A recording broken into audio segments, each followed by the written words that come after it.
hanging up my pictures and put our wedding picture up and kind of moving stuff around, they turn into feral cats. You're listening to the Nacho Kids Podcast, where we discuss all things step family related. Real stories, real people, real help. Your hosts are the creators of the Nacho Kids Method and the Nacho Kids Academy Step Family Coaching Team, Lori and David Sims. David, I have a bone to pick with you. Okay. You didn't even tell me Happy Valentine's Day. Okay. We talked about that last week, though. See, we did Valentine's early. You didn't tell me Happy Valentine's Day then. But you knew what day it was. Why did I need to tell you what day it is? Because it's supposed to be the day of love, and you're supposed to show me you love me. Every day is my day of love. But, I don't need no Hallmark holiday for me to show you I love you. But how hard would it have been to go, Happy Valentine's Day, honey? I was waiting on you. I told you Happy Valentine's Day, and I got you some chocolate-covered strawberries and some cupcakes. Your favorite flavor. You some cupcakes. No, I don't like those kind.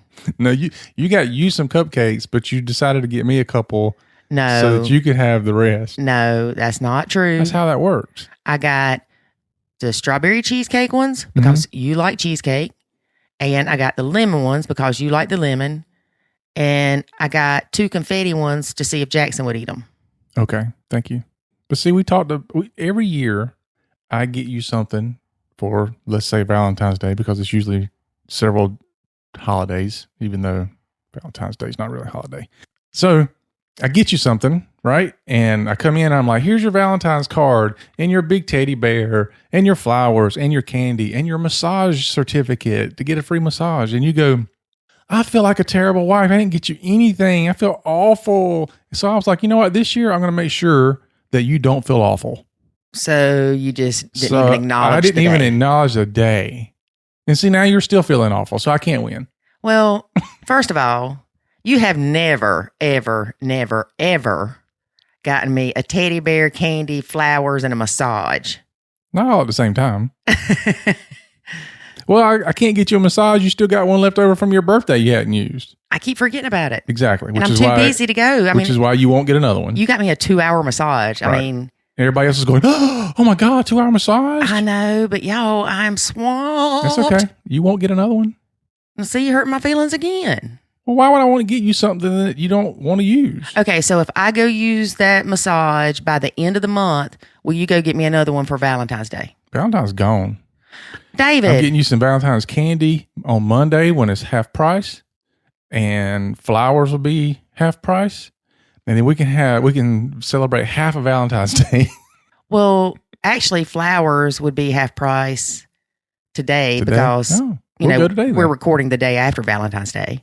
Okay, we'll go today. Matter of fact, I'll take you with me. They'll be more than half price. You can get a dozen roses for like $4. All right, I'll take you with me. You can pick out whichever ones you want. No, you go get them. Okay, I'll go get them. Then I got a grocery list for you to take too. Oh no, never mind. You're not getting any flowers. Well, you just messed that up. David, don't be too upset. I'm not upset. Because you got me the most beautiful bracelet. I knew it was coming. I knew it was. I knew it. At some point, it's going to be like, oh, by the way, this is what you got me for Valentine's Day. You're so awesome. Yeah, it's this bracelet. It's got little pearls on it. And it's engraved. And on one side, it has your initials and Jackson's initials, since they're the same. So it's got both initials or one? They're the same. Right. So you got them on there twice? No, on the back it says... That's what I thought. On the back it says something else, but I can't put that on here. Okay. And you tell me later. So you got Jackson's initials on there. And, your initials and Jackson's initials. No. They're on there once. If it was both, they would be on there twice. No, they're the same. Why would I do that on the front and the back? Because you can't say, oh, this is Jackson's initials on there and your initials on there. No, it's the same initials. You can't do fine. that. I'll order another one. No, it's either his initials or it's my initials. I don't care that they're the same. Well, it depends on which one of you's asking. I mean, if you were like a little teenager in love and your initials were the same as your boyfriend's initials, would you just write, I love myself? No, you would still put I love and whatever the initials were. Okay, exactly. that indicates it's a separate person. That makes no sense. It does. You wouldn't put your little heart-shaped thing and put, I don't know, what is your initials? I don't know. You change your name all the time. I don't know what it is. But you'd put it on there, ABC loves ABC, because it indicates it's two different people. Anyway, okay, that's beside the point. The point is I knew you'd end up getting you something. I knew that you would have the most amazing Valentine's Day because you buy yourself crap all the time. So, and what you don't know is I bought myself something for Valentine's Day too. What? Well, when the Amazon truck shows up tomorrow, when I unloads all the boxes, you'll see. What'd you get? I ain't telling you. All right, fine. I'm glad I didn't order you what I was going to order you for Valentine's Day.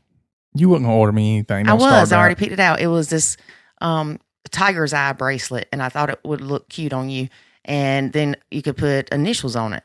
Yeah, I'm glad you didn't order that. Wearing no tiger eye bracelet with little charms on it. It's not charms on it. What do you think I am? It's a men's bracelet. With charms on it? It's not a charm. I am not wearing a charms bracelet for men. It is not a charm bracelet. I might as well go ahead and get me a man purse and some bubble bath. Hey, that's an idea. I know what you're going to get me for Christmas. What? A charm bracelet. I'll get you one, but I don't want a charm bracelet or a man purse or a bubble bath. Now, look, your son is the one that bought the man purse. Y'all, let me tell you, one of David's kids. Here we go, bashing my kid. No, it's just the truth. It's just the truth. He has a very expensive taste, I will say. And he bought a Gucci man purse. And how much did he pay for it, David? It was like $1,700. I'm wanting to think it was like $2,700. No. Wasn't that crazy? Well, $1,700. We're talking about a kid that makes... He's just now in the Air Force. I mean, he hasn't... Yeah, I mean, he's probably making, I don't know, what do you make entry level into the Air Force? 25? Just say 25, 30. I don't know. Yeah, so we're talking about a substantial part of his income, like 2 months of work. $1,700 for a man purse. And it doesn't even look like a messenger bag. I was thinking it was going to be this kind of messenger bag looking thing. No. This thing... It's small. You can't even put a wallet in it. I don't think. And then he had to get the $300 Gucci slides. Mm-hmm. Then, remember when he was here at Christmas? The socks. Were they Gucci socks? Yeah, they were Gucci socks. I think. $100 pair of socks. Y'all, we don't know where this youngin' came from because David would never spend that much money. Well, he's not mine, so I was hoping I'd have a better influence on him, but apparently I didn't. But I don't even think his mom would buy $100 pair of Gucci socks. He didn't do all that until they got into the Air Force. So I'm thinking he's hanging around with people that he's trying to impress. Oh, wait. And the $300 Louis Vuitton bracelet. I can see spending $300 on a bracelet. It's a piece of leather. I was going to say if it's gold or something like that. No, it's a piece of leather. Yeah, no, not me. Yeah. So if any of y'all are interested in buying a Gucci man purse, please reach out to me because I will get a commission off of it and we will cut a deal. Like I said, I believe he paid $1,700. It's still in the bag that they put the bag in. Yeah, he's never used it. Yeah, it's brand new. It's still in the box. I'll cut you a deal. $1,500. And free shipping. And free shipping. At least, I'll deliver it to your house with some nachos. You know, oh God, whatever. You know, at least he recognizes that he made a mistake because he said it when, He said it after we all ragged him about it for about 6 months. I made a mistake. I know I made a mistake. But that's kind of the thing with people when they have these issues, they don't realize is they go and they do something kind of spur of the moment and then they regret it later. Almost like whenever you argue with me about crazy stuff. Oh my gosh. You regret it later because you knew you were wrong. Whatever. Let's finish talking about this. So we have determined that this specific stepkid is an emotional buyer. If he's down in the dumps or whatever, he goes and buys himself something expensive and feels better. Yeah, for a minute. Yeah, because guess what? Those white $100 Gucci socks, they still got dirt on the bottom like his normal socks. Mm-hmm. They didn't repel dirt. They still got a little brown tinge on them now. Mm-hmm. $100 for a pair of socks. I don't know what's worse, the $100 socks or the $1,700 man purse. They're both terrible. But at least you can recover from a $100 mistake a lot faster than a $1,700 mistake. Yeah. We love him the same, though. Yeah. I mean, this is life, and you're young and you make mistakes and you grow up and you learn. Hey, that reminds me. He was supposed to get me a pair of Ray-Bans one year for Christmas. I'm not even going down that path. Because remember, he bought... Yeah, he's going to do that because you ragged him because he bought him some for somebody else. He bought some for two somebody else's. He's just throwing me to the curb, acting like I'm nobody. Yeah, but look. I'm just a stepmama. Maybe I can get some Walmart sunglasses for $14. At least one of the other kids is going to buy you a '69 Camaro. Yeah. One of the other kids said that when he gets rich and famous from his MMA career, he's going to buy me a '69 Camaro. And I believe him. Mm-hmm. It's funny, though, because I used to do the same thing when I was a kid. Tell my dad and mom, I'm going to buy you this and I'm going to buy you that. When I ain't never buy them nothing. Oh, great. So you're telling me that I'm never going to get that? Yep. You need to have realistic expectations, honey. I do. Well, then why did you expect him to be famous? And I don't even care if he buys me a little model '69 Camaro. I'd rather have that because the real car, you have to like manually roll the windows down. I'm sure you can probably put motors in them these days. But then that takes away from it. It needs to be authentic. Remember we were watching that on TV with Barrett Jackson? Yeah. Like 2 months ago. And they were auctioning off these Camaros, and they got to a '69 Camaro and it sold for like $40,000. I mean, you both were like, you've got to be kidding me. Yeah, because normally when you watch the Barrett Jackson auto auction show, whatever it's called, a '69 Camaro in great shape, like this one would go for $200,000 easy. This one sold for $40,000. And we're like, what the crap? And there were several of them on there. Yeah. Not all of them were '69, but they were all like 67, 68, 69. And they all the cars that sold that day sold cheap. Yeah. And I was like, dude, I don't know where that is, but we got to go. I think it's in Arizona. All right. So we're going to Arizona. We're doing a Nacho Kids boot camp in Arizona. So we can go to the Barrett Jackson auction and give me a '69 Camaro. No, we're not getting you that. David. We're just going to let you take pictures beside it. I can do that here when they have the car shows. Oh, well, good. We got to go anywhere. Problem solved. Happy Valentine's Day. You make me nauseous. All right, let's get off this subject before you make me mad. Our guest today is a member of the Nacho Kids Academy. What? Yes. She's been in there a while. She's made great strides. She is, I would say, our biggest fan, wouldn't you? I don't know who you're talking about yet. Kelly R. Oh, absolutely. Yeah. We talked about her on the last one, though. You said Kelly R, and I said R. Kelly. Yeah.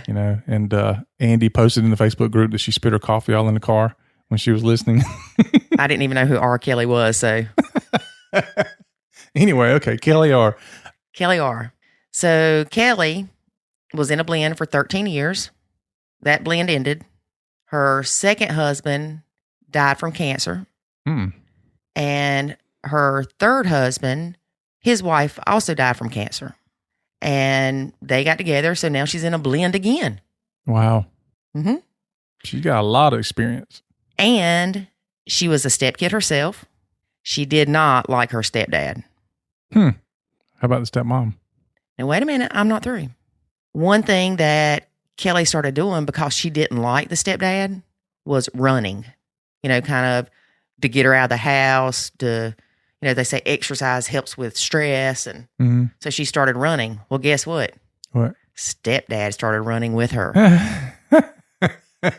And in the end, he became one of her heroes. Oh, how about that? It makes me want to cry. I didn't see that turn of events coming.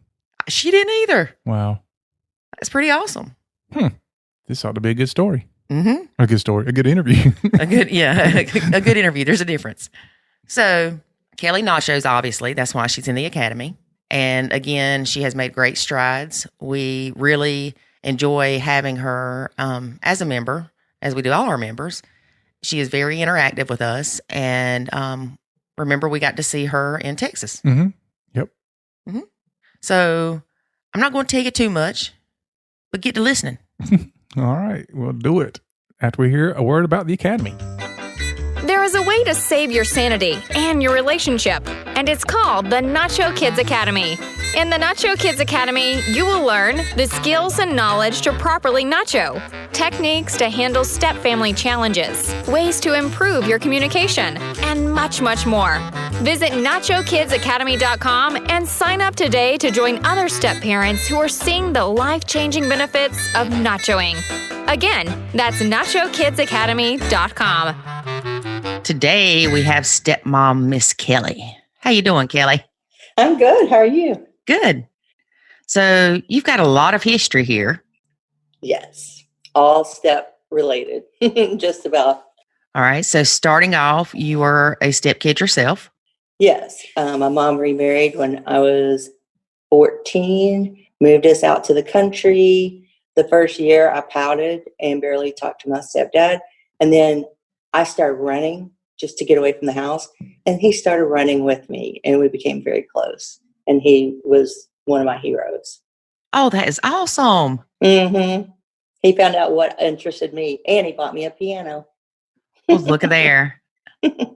It's it is important to, when people are able to start re-engaging, to make sure that it's something that the kids like to do. You want to be a part of something positive in their life. That is awesome. I'm so glad you have a stepdad. Yeah, he's great. Yeah. David's a good stepdad to Jackson. Oh, good. Yeah, my stepdad's name was David too. So there you go. All right. And then you got into a blended family? Yes, I married a man. We were together 13 years and he had 3 boys from, 2 from one mom, 1 from another mom. The older ones were out of the house and the younger one was with us a lot. He was 7 when we started dating and he was a big part of our life. He was around a lot and he's getting married in December and I'm going to be there and my biological son's going to be in the wedding. That is great. So we remain close.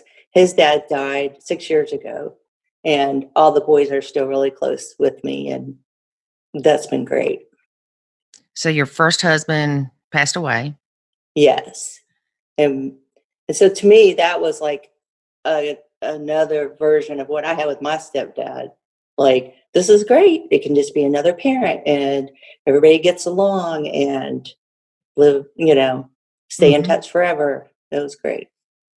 So you stay in touch with one of the stepkids from all 3 of them. All three of them. Mm-hmm. Yeah. I get Mother's Day texts. I get Christmas. They send me pictures. They don't live here. The older ones don't, but they keep me up to date with their kids and stuff. That's so sweet. Yeah.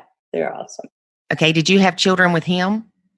No, I actually was married before him and have one son who's 21 now. Okay. That guy loves everybody.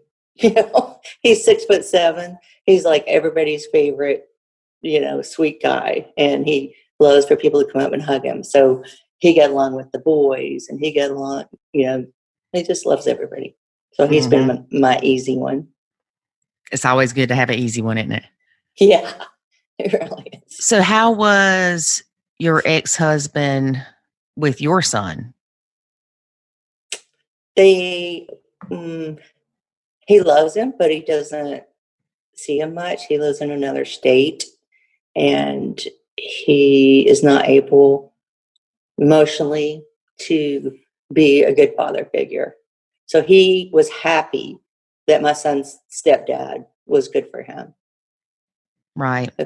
Those guys would go sit on the back porch and talk about us and be like, oh, you're doing a great job. Oh, thank you. I appreciate it. So that was really pretty seamless. It was good. Just to clarify, your second husband was a stepdad to your son and they were really close. Yes. He considers him his dad. He does consider him his dad. Yeah. And then you got remarried. Yes. So he died from cancer. And 4 months later, my current husband's wife died from cancer. And we did not know each other. We didn't know each other's stories or whatever until we met. And here he comes with Well, a grown son who we get along great, but 2 daughters. And at the time, they were 12 and 17. And so, and to add to it, their mother's name was Kelly also. Just a side note. So I come in and I'm like, hey guys, y'all want to go get ice cream? Y'all want to go get manicures? Whatever. And I would just take the girls and go do stuff. And Dad was so happy and everybody was giggly. And we would take selfies together. And when I pull up in the evening, they would come jump out from behind the bushes and scare me. And they would do my hair. The younger one especially is real touchy-feely, do my hair and pick out my outfits. It was fun. I was like, girls, this is what girls are like. This is so fun. Yeah. And then I guess I always try to trace it back. But I think when I started hanging up my pictures and put our wedding picture up and kind of moving stuff around, they turn into feral cats. Don't look at them, they'll go run away. Don't address them directly, they'll hiss at you. Don't try to pet them, they'll scratch you. It's just been, so that started about 2 years ago. And the older one has had a few, I just need to tell you this, and she'll just yell at me. And I'm thinking, well, in a way, this is good because she usually doesn't say much and she'll get it off her chest, then we'll move on. But no, it kind of just stays in that state. And then the younger one is really, really, really quiet. And she's just over there nodding, So about that time, honestly, I just kind of thought, I give up. I love him. I'm just going to hang out with him and not talk to them. And I started to disengage. I love to read, so bury my head in a book. Go outside, walk around, watch TV real hard. We're on the same room, but I am so focused on whatever's on that screen. And then I found y'all, and it was like, I'm so relieved. I'm not just, making up some crappy way to deal with this. This is really a thing, a good technique. It is. Nacho them. It's not that I don't love them. It's not that I don't want to help out with the family, but I don't have to throw myself in the fire. I mean, so that, like I said, probably a little over a year ago, I found the official Nacho way, and it has helped so much. And help me to explain to people what nachoing is besides just the disengaging part. Well, my main focus is my husband and our relationship. So I want to make things easy on him. I want to be a good wife to him, a good partner. And if he says, hey, can you run the girls to town because I have to work or whatever, I will do that. I don't bother them when I'm driving them, whatever. I'm doing it to help him. And I'm there if they were like, I'm bleeding, help me, or I'm, I really need help with this or whatever, I would do that. But I don't walk straight up to them and insert myself into their lives. And if I see a mess, I just mention it to Dad, and he can deal with it or not. And he always does. And lately, he's really stepped up his game on that and put some consequences on them not doing what's expected around the house. But they know I love them. They know, if they do something extraordinary, I'll celebrate with them. And I go, oh my gosh, I want to hug you, but I know you don't like to be hugged. And they go, okay, cool. Thanks. But I really try to, I wouldn't say disengage, but I would say more play by what's going to make them comfortable. Yes. Yeah. Because because they don't like to be hugged. Well, I'm a big hugger. So that's been hard. I'll just sit on my hands. Or they'll leave us a little sticky note now and then, love y'all, see you tomorrow or whatever. And I have a whole stack of those. I cherish those. And I might leave them a sticky note like, great job on whatever, your grades, or I brought you home extra Dr. Pepper, or, whatever. But it's not, like I said, they were feral cats. They're not as bad now, but it was kind of like peace offerings or something. It was a lot more subdued communication. So 2 things. One thing is I know you've been doing the nacho thing a while, and I know you've got a good handle on it and understand it. Did you see how it made you more self-aware and have more self-control? And it changed me dramatically. Oh, me too. I can breathe. I can breathe better and just go, yeah, you know what? I just had a win because I did not flare up at that smart comment, or not, I have control. I can Right. let that bother me or not. And I choose Yes. not to. Yes. And that is the control. That is the control. Yes. When you don't have control, that's the control you have. And it's the ultimate control. Yes. And it helps me in everything, honestly. Work with a few snarky people, and I just let it kind of roll on by because I'm thinking it's more about them than me. I'm still me. And I think that's what I struggled with in the beginning, because I was always involved with youth and kids and, Miss Kelly, and I still volunteer with first graders, and I, do different things.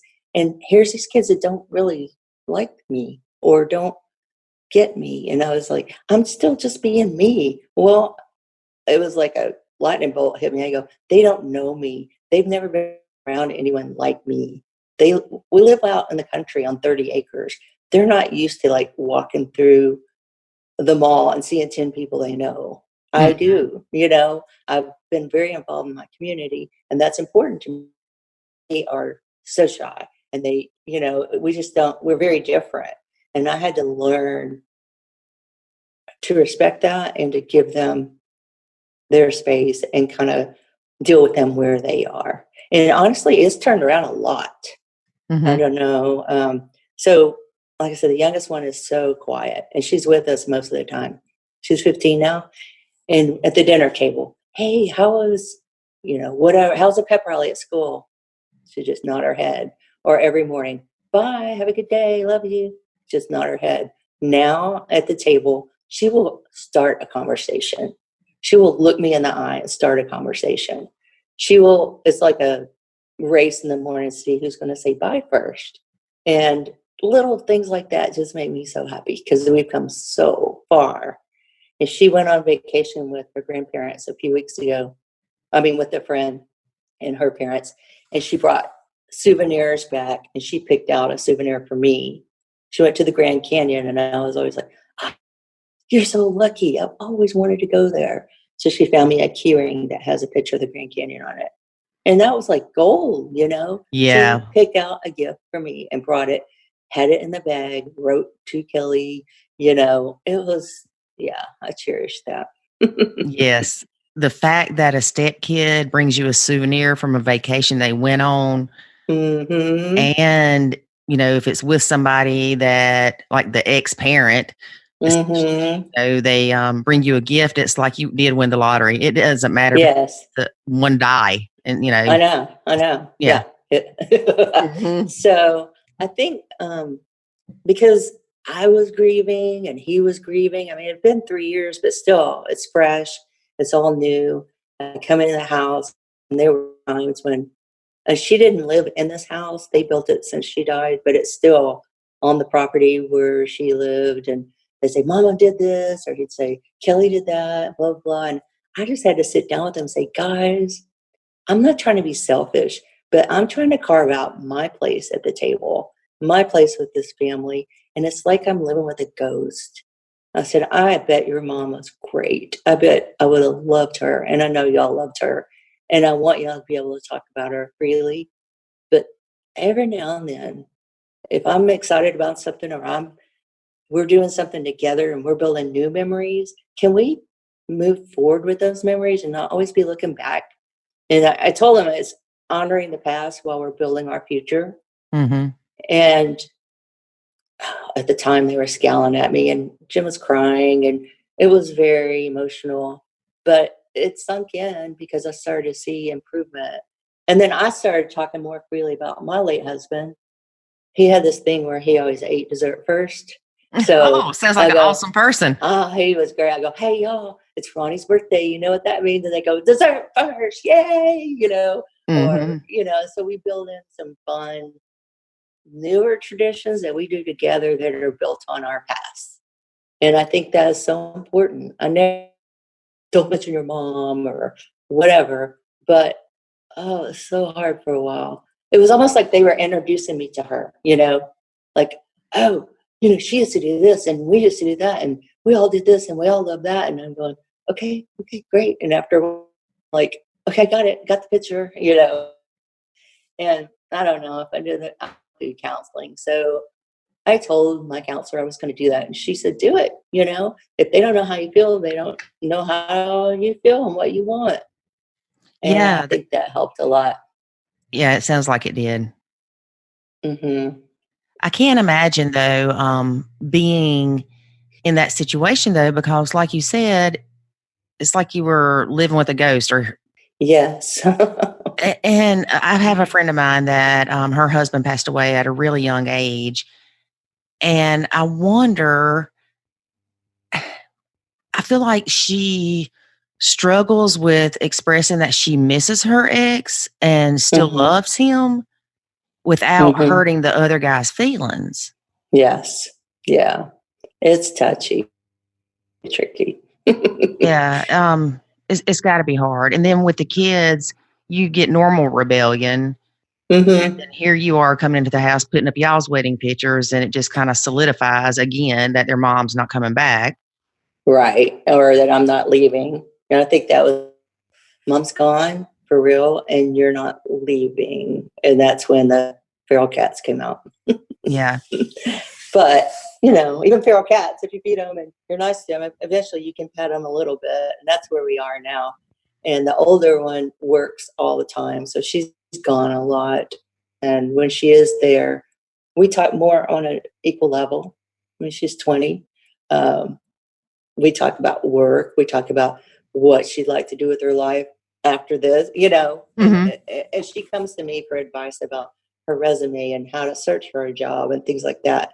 So we moved to a different level. And then, of course, when my son's around, it's fun time because they just love him and, that helps. But he doesn't live with us and he doesn't come out very often. Yeah. So let's get this straight for everybody. I know it's a little complex. But even with all the complexity to it, I still want to know how your bio son, was he living with you when you got remarried? Yes. And then I moved out in the country and he stayed in town in the house that we had. And he's still there. Okay. Yeah. Yeah. But you are a Nacho Mama. You are a stepmama that nachos. And you mean to tell me that you get them an extra drink when you're out? You're not just walking around with your nose stuck up and ignoring them and huffing and puffing when you get near them, or? No, because it's a challenge to me to make them like, gotcha. I don't say that, but I'm like, yeah, okay. There's another little step closer. Because I don't want to be disengaged forever. That's not my nature. That's not the relationship I want us to have. But I have to do it in the right timing where they will come closer, not me pursuing them all the time. Right. But if I set that cold Dr. Pepper there, they're going to come a little closer to get it. I can talk to them a little bit and then they go on. And I'm kind of fed, like, oh, I'll look at my husband and he'll give me a thumbs up or nod his head, like, making progress. And so no, because I don't want us to be uncomfortable around each other. I don't want us to dislike one another. And he does use that to his advantage. I'll say that, my husband. Now, I noticed this is not real clean. And, Kelly really, really is bothered by that. If she sees it, you're going to hear about it, or I'm going to hear about it. And I don't want to. So they'll clean up just so they don't have to hear from me. But okay, well, fine. Then it gets cleaned up and everybody's happy. So. Right. And I mean, let's explain to people that you really were in a bad place with these children that had turned into feral cats. Yes. And they have relatives that feed that. Relatives on their mom's side who feed that and will be, oh my gosh, she's bossy to you, or she does not have the right to tell you to do that or whatever. So, I hear of high conflict biological moms, and I am so grateful I don't have to deal with that. And I feel so bad for everybody who does. But sometimes the aunts and uncles and grandparents can be just as bad. But I will say, Kelly's family has taken me in, and they're so good to me, and they reach out to me. And so it's not them, but there are a few other relatives that will kind of keep things stirred up.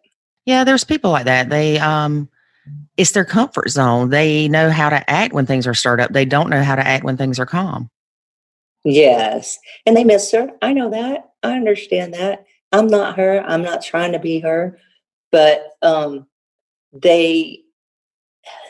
if anybody really could get the truth out of how they feel, they've got to realize I'm good for those girls and for their dad, but they would never tell me that. Well, yeah, of course not. Well, you say that you don't want to be disengaged forever, which of course is the goal of Nachoing, is to re-engage in a different role, which it sounds like you've done fairly well. Yeah, we're getting there. We are. The youngest is now taking driver's ed online. She wants to take her driving test in my car. So that's really gotten me a lot of points as far as I'm a good person now. Oh, yeah. Uh-huh. She's going to be sucking up to you. Yeah. Oh, yeah. So I will, but I still have to do it at a pace that I'm like, oh, finally, we're together. I still have to kind of rein in my enthusiasm about it and not, make a big deal about it. Because the teenagers, you just got to play it cool with them. Or especially these, they'll run away. And so that's where we are right now. And I'm enjoying it because she's being nice to me. And I think some of it too is just she's maturing. And how long do you get to hold the driving the car thing over her? She doesn't turn 16 till May. So there we go. Girl. I know. It's great. It's going to be like your best life ever in the next 6 months. I know it. And then we'll have to worry about her driving. But yeah, we'll cross that when we get to it. Okay. So let me ask you this. When you've re-engaged a good bit with the kids, but when you see yourself basically, I don't want to say completely re-engaged because that's my question, is do you see yourself turning into that parent or staying kind of where you are and letting that be your new role of being the confidant, the mentor, the, whatever? I know they're not going to call me mom, but I would love for them to think of me more like that. Like, she's my mom figure. And no, they say stepmom, they say my dad's wife, and they'll always kind of keep that buffer there, which that's fine. But I don't know. I guess just with my experience with other kids, I would just want the love, I just want to be close with them. And I really doubt we'll reach that point. Well, unfortunately, most of the kids have moved out. Yeah. And stepdaughter is 17 now, you said? 15. 15. She was 12 when y'all started dating. Yes. Okay. So you've been in her life more than anybody else, really. That's true. Yeah. More than you have the other stepkids. And it sounds like you've got a good relationship with her, and you've got 3 years or so before she moves out, hopefully, to where you can continue to build that bond with her. My stepkids, they tell me they love me. They call me sometimes instead of David. So, I mean, you can get there. I do think that it might be harder with the older ones because they're not in the home. But don't be surprised that one day if they don't, come to you and be like, I just want to tell you I love you. Yeah. I think they'll, especially the older girl, will come back around and go, yeah, I was kind of not nice to you, and you were always the same to me. And that's what I want. I just want them to recognize that at some level, at some point in their lives, whether they tell me or not, I just want them to know that I care about them, and that's fine. But their dad and I have so much fun. I'm happy. I never have regretted doing this. But there have been times when I'm like, and I had to reach this point too. I'm glad he's a good dad. I admire that about him. I love that about him. But he can't be a good dad if he doesn't have kids. So I can't wish those kids away, because that's a big part of who he is. So just like with me, I'm a dang good mom. I wouldn't be a good mom if I didn't have any kids around. So if my kids get on your nerves, well, that's part of who I am and what makes me who I am. So I had to kind of have that realization with my counselor one time. Tell me some things you love about him. Oh, this. He's a great dad. And she goes, okay, those kids that are so annoying to you right now, they make him a great dad. That's how he gets to be a great dad. Yeah. And I was just like, duh, It was just one of those aha moments. So when David and I started dating, I wasn't really looking for anything serious. I enjoyed my time alone and being a single mom and hanging out with my kid. And then when I met him, I knew he had 4 kids. And then, of course, the more I got to know him, I realized that basically he had his kids all the time. I mean, maybe 2-3 days a week. I mean, out of every 2 weeks, they would go to their moms. And I mean, he was very involved, and he was an awesome dad. And that attracted me to him, which is so funny considering that when I moved in, I didn't think he was parenting worth a crap. I know. Like, what happened there? Yeah, I've had that thought myself. It's almost like they gave me a sheriff's badge when I got married. That's funny. I'm the new sheriff in town.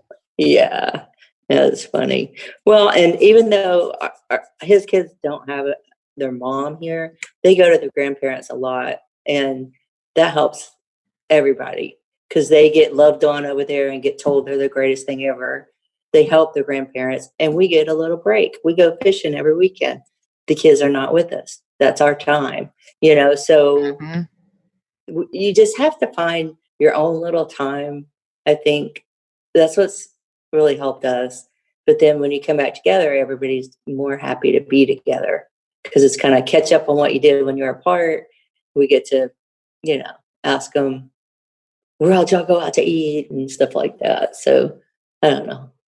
And it's not like the competition that there would be if they were at the other bio parents. True. Yeah, that's right. If I go to Mama's house where they're going, the grandparents, she treats me really special too. So, I'm like, oh, we all get a little Mama love. Yeah. It's important to feel the love. It is. But yeah, I think my biggest advice if somebody is dating or marrying somebody who has lost their spouse, you got to give them time to kind of let go of their past and move into this new future. But you can never just forget it. You can never just, because that's part of what made them who they are now, is going through all that, And it's like Rondell said, it doesn't matter if the mother is dead or alive, they still have a mother and it's not you. Right. Yeah, that's right. And do you think that them not having a mother makes you want them to look at you as a mother more so? Maybe. Yeah. That's a pretty good thought, wasn't it? Yeah, it was. That's insightful.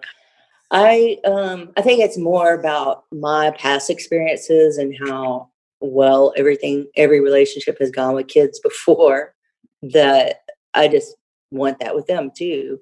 But these other people didn't, hadn't lost their mother when they were 12 and 17. So, but I don't want to ever replace her, of course, but I just want them to know that there is somebody who loves them just as deeply as their mother did.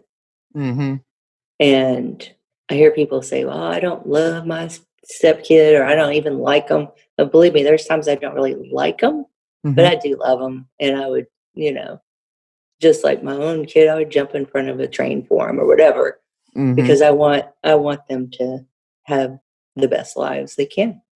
Okay, well, let's be realistic. If you had to jump in front of a train and your stepkid and your bio kid are both standing there and you can only save one.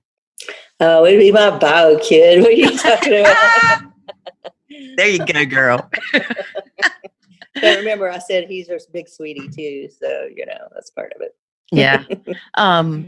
It's really funny that people get so wound up about you should love them like your own, and we'll say you don't have to love them like your own.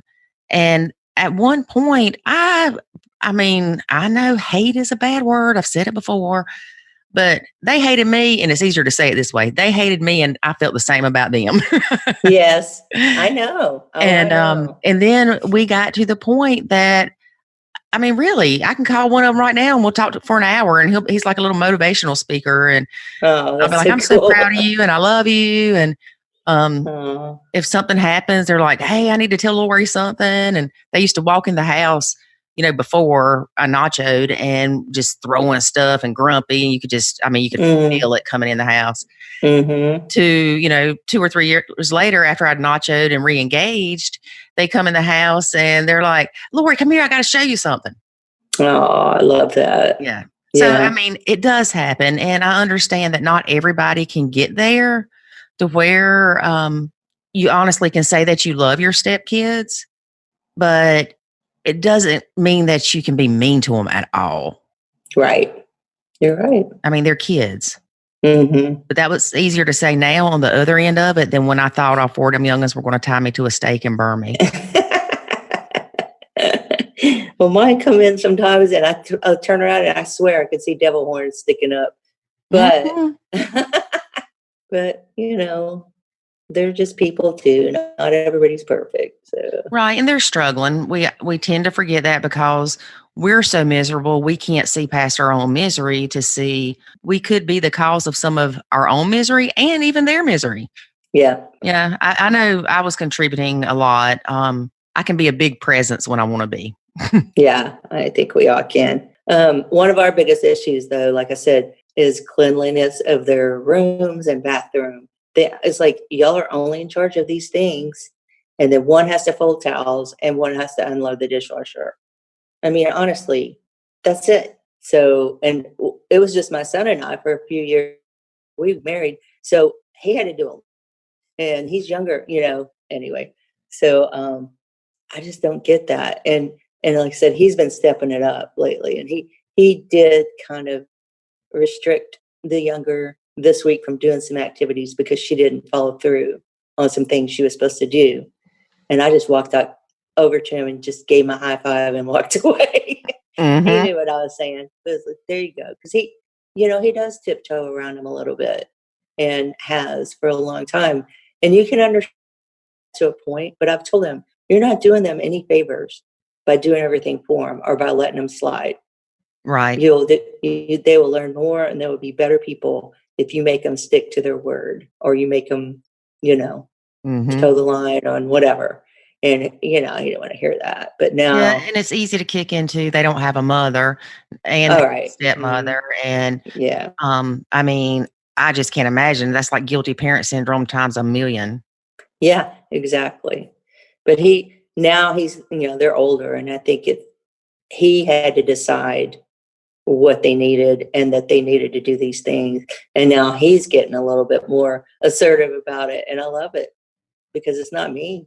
It's not me anymore. Your thought process on re-engaging, does it kick into not the emotional side of the parenting, but, do you want to be able to tell stepdaughter, you're late coming home and you're grounded? Or do you just always want to stay out of that part of it? I want to stay out of that part of it. But he does tell them, if she asks you to do something or not do something, it's just like if I do. And he's more and more encouraging me to do that. And there was a time when it was like, please don't talk to her. Please don't ask her that. Please don't, because he knew they were going to blow up. Mm-hmm. Now everybody's more calm. And I can say, hey, would you pull those towels? If he's outside, if he's sitting right there, of course he can ask him. But if not, I can ask him. It gets done. No big drama. And they know that he expects them to do, But being late, he doesn't sweat that a bit. And I'm like, what time did she say she was going to be home? My kind of, because we do live out in the boonies, my concern level kicks in faster than his does. Mm-hmm. But I don't talk to the girls about it. I would talk to him about it. He would say, good point. Or he'd say, I'll talk to her. Or he'd say, nah, it's not that big a deal. So now you're approaching that from the standpoint of you're worried about her safety. You're not coming across, because a lot of stepmoms have done this. I'm guilty myself, where we try so hard to point out what the stepkids are doing wrong, to where you're looking at your watch going, it's 10:01. Where's little Johnny? Johnny was supposed to be here at 10:01. But you could be looking at it from that standpoint of, I'm going to show him his kid's doing wrong, or that ungrateful kid never on time and he needs to be aware of it. Or you're just like, I'm kind of worried. She's normally not, kind of thing. Yeah. Well, I guess because I've been through so many kids, we've done so many different things that I don't feel the need to be nipping at him about them, or nipping at them about, you screwed up, you did this wrong. But I'll let him decide, because like y'all say, we can't love them more than their bio parents do. We can't we can't run in front of them and go, we're doing it this way. That's their role. That's their shoes to fill. And so if he's like, it's not that big a deal, or, I'll figure out a way to get, her punishment, they work that out. Me, I'm just more like, well, she had that bald tire, and or she didn't have any gas. I wonder, you think she could have run out of gas, or something like that. But I don't approach it as, I'm really not a wicked stepmother. Yeah, you're really not. No. So you have 2 stepdaughters still living at home? Yes. But like I said, the older one, she stays over at her grandparents' house or a friend's house, because it's a good drive to come home, and she's trying to conserve her gas. She gets off at midnight, so we're kind of glad she doesn't come home at that hour. Right. So, yeah. But she's 20. Yeah. So most of the time it's just stepdaughter 15 or 17. Yes, 15. I don't know why I keep wanting to think that young is 17. Mm-hmm. Oh, because the older one was 17 when I came around. Yeah. Does your bio son have anything to do with the stepkids? Not separately from us. I mean, they will text each other funny jokes, or if I say, hey, we're going to meet, his name's Nick. We're going to meet Nick. I'll text him and tell him, or I'll reach out to him. Like, they are racing to reach out to him. And then he thinks it's hilarious because he never had sisters. And then when we're together, they'll talk to him quite a bit. He's pretty chatty and try to put them at ease. So they get along great, but they don't like go do things separately from us or anything. Right. I know it. I always wonder about the step siblings, I guess it would be their bond as they get older. I really hope that my son stays in touch with the brothers. That's what they're always called, the brothers. And because he doesn't have anybody else. That would be great. And I would love that in this family too. And like I said, my stepson is getting married, and he invited my son to be in his wedding, to be a groomsman. And that meant the world to me, because that showed we laid the groundwork for that relationship, but they had to build it on their own, and they are. So I love that. And I think they will with the girls too. Just they have to do it in their own way. When you, I want to go back almost to the very beginning real fast. When you first started nachoing, was it obvious that you weren't involved? What things did you step back from? And how long do you think it took before you started re-engaging a little bit? Well, I had my moments of blowing up about dirty rooms or dishes, or, hey guys, will y'all come clean up this mess? This kind of nagging. And it was just driving them further away. And it wasn't working for anybody. And my husband didn't want to deal with it. And I was just finally like, you know what? He's got to make it happen, because they're not listening to me. And all I'm doing is making them mad, making myself mad. And so I sat down with him. Well, we had a couple of family meetings, like, guys, everybody's got to pitch in. If you have chores, you got to do your chores because that keeps the house running and all that. He said all this, and that didn't work. And then I sat down with him and said, look, this is not going real well.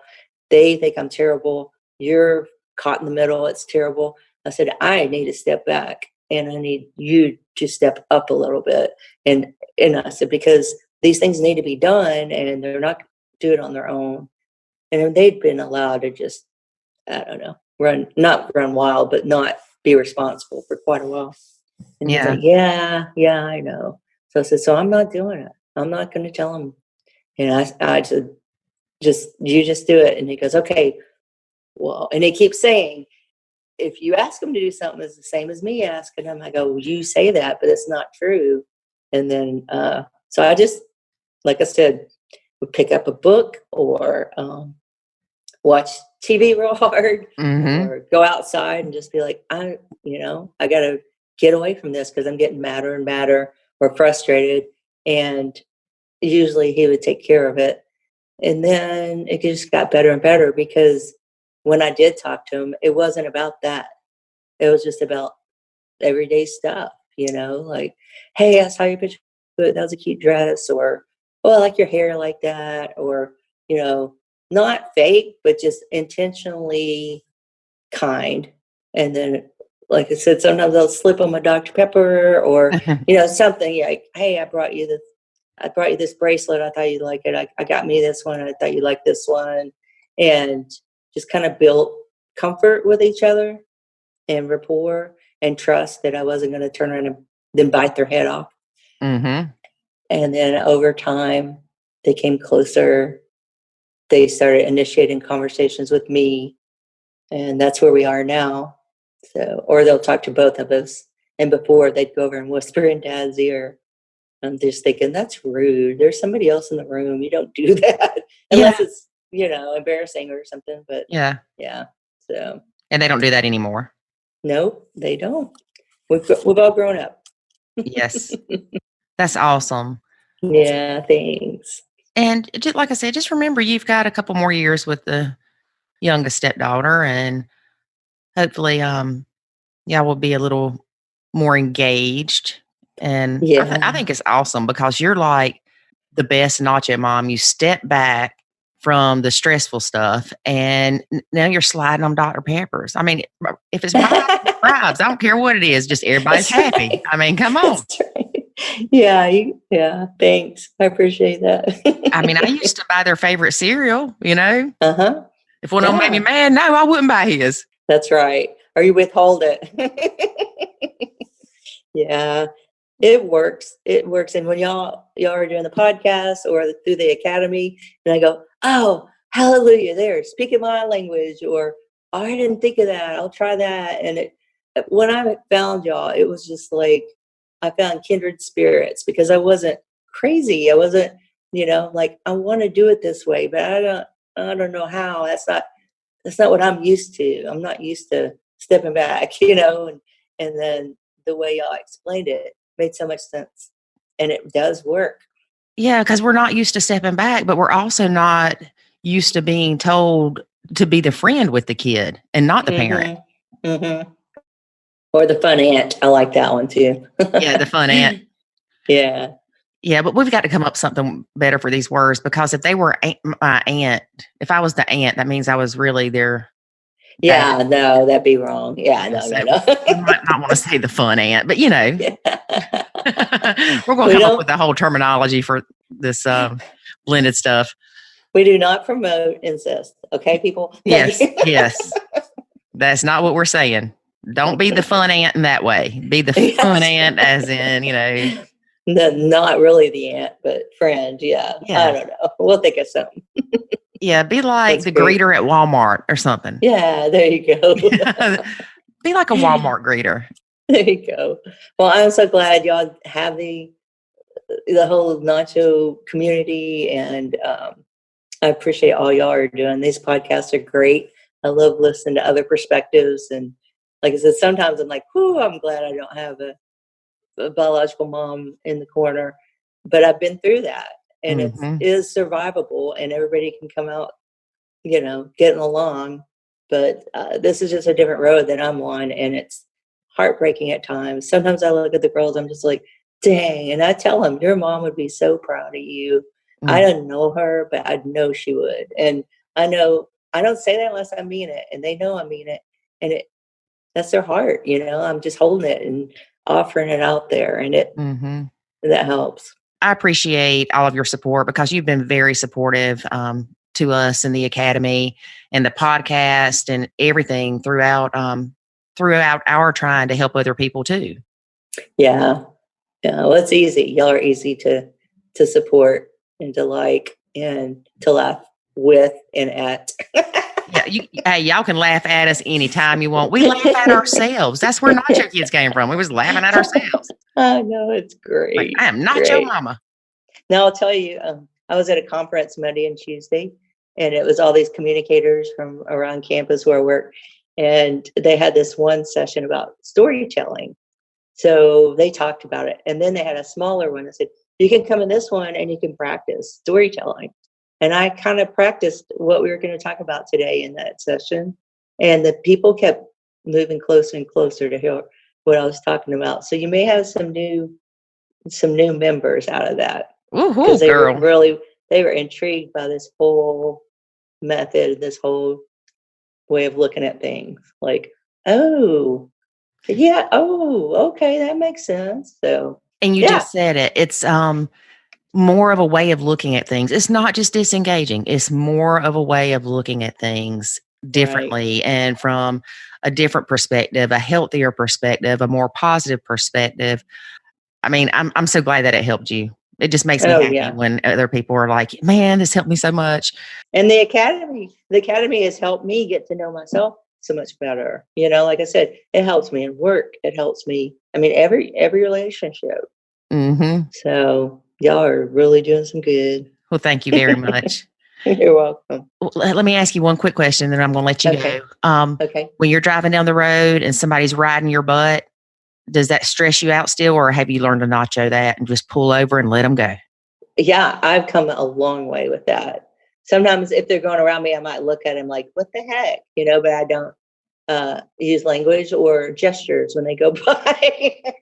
Yeah, see, that's what I'm saying. And we're going to start saying it's going to be called Nacho Life. Yeah, it is. It is. Now, I mean, there are still times it's annoying, but and even because there is some traffic for about 10 minutes in this community. So when we're in traffic, you kind of go, whoa, it's going to take forever to get home. And I'm a lot of times listening to y'all or listening to comedy, and that helps a lot. It's a probably good thing our podcast ended up being a lot longer than we anticipate. I'm so glad y'all have them, though. I really am. It's great. Thank you. We're enjoying doing them. All right. Really are. Good. Well, I will see you in Austin, eh? Yeah, see you in Austin. And thank you so much again for being a guest. You're welcome. Bye, Lori. Bye-bye. All right. So one thing that Kelly and I talked about was very interesting because we see this all the time where the stepkids and the stepmom get along great until either the stepmom and their dad get married and then things just go to crap. Or like in Kelly's case, everything was fine until she started trying to make the home hers. Or not hers, but more comfortable, not more comfortable. Help me, David. Like decorating with her stuff, like hanging up the wedding pictures. Mm-hmm.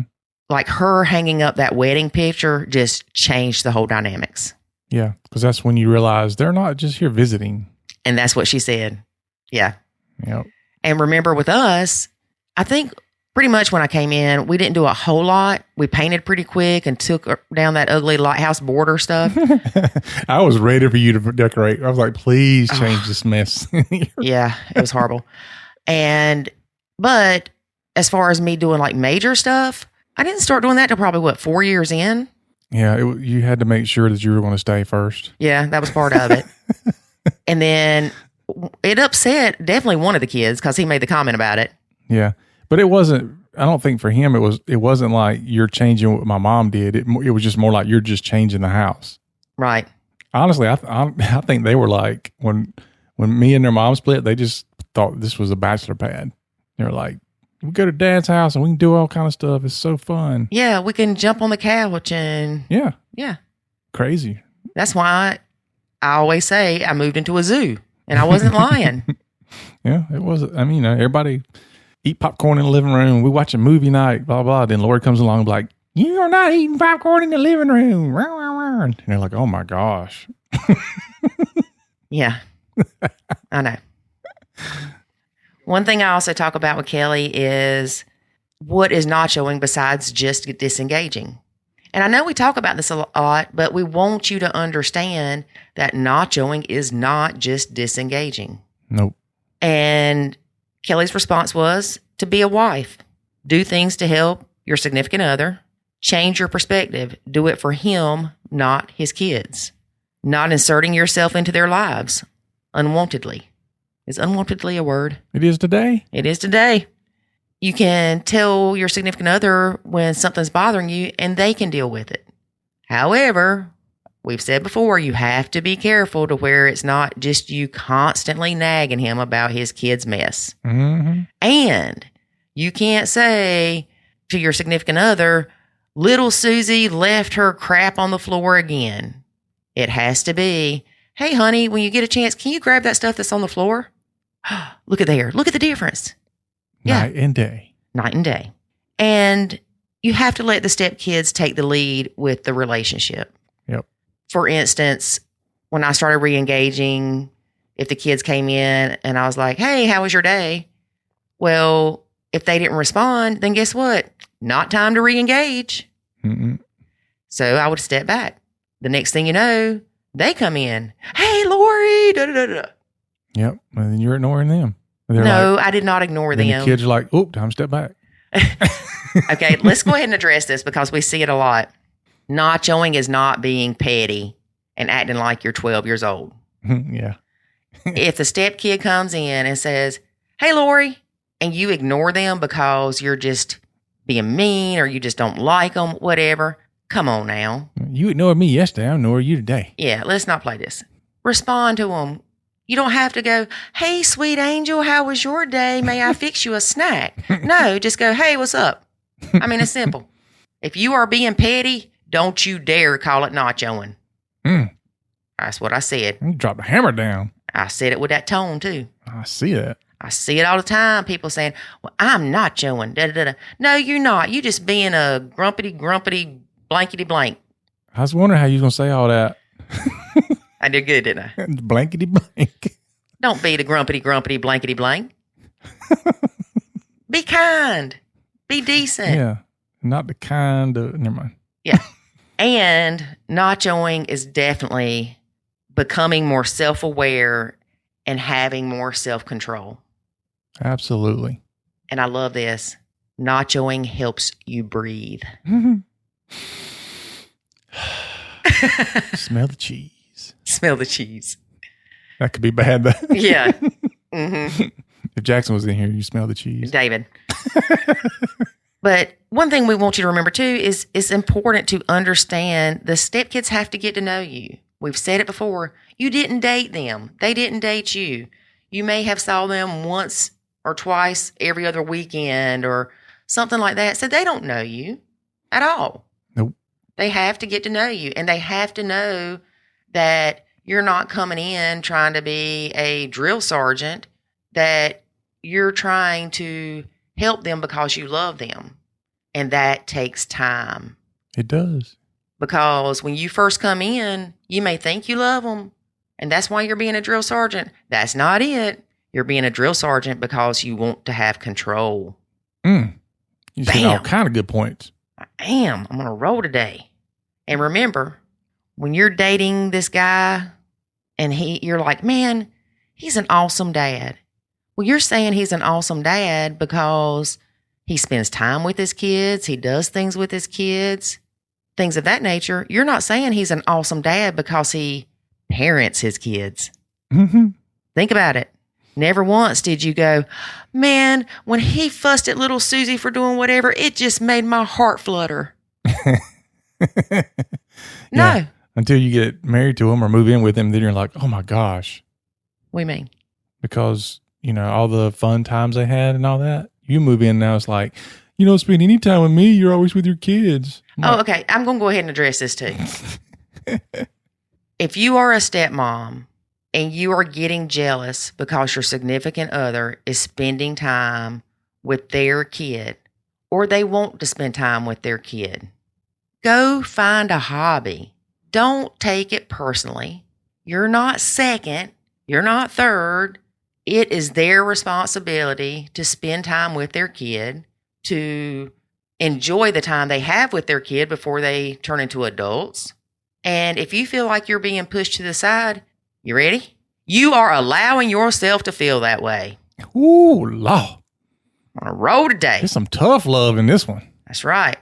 So, for instance, say David says, well, I want to take the kids hiking this weekend. Have at it.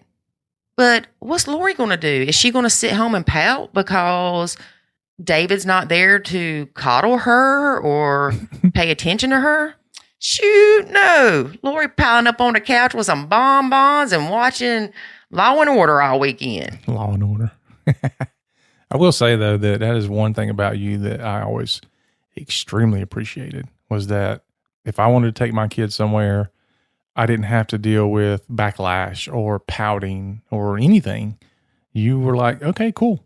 Mm-hmm. You know, I mean, as long as it wasn't like the day of, you know. Even if it was the day of, I don't think I really got upset unless it was something where we had something planned or I was in the middle of doing something. You're like, oh, well, you know, you don't need to cook that because we're already leaving. Or, yeah, you didn't know anything about it. Yeah.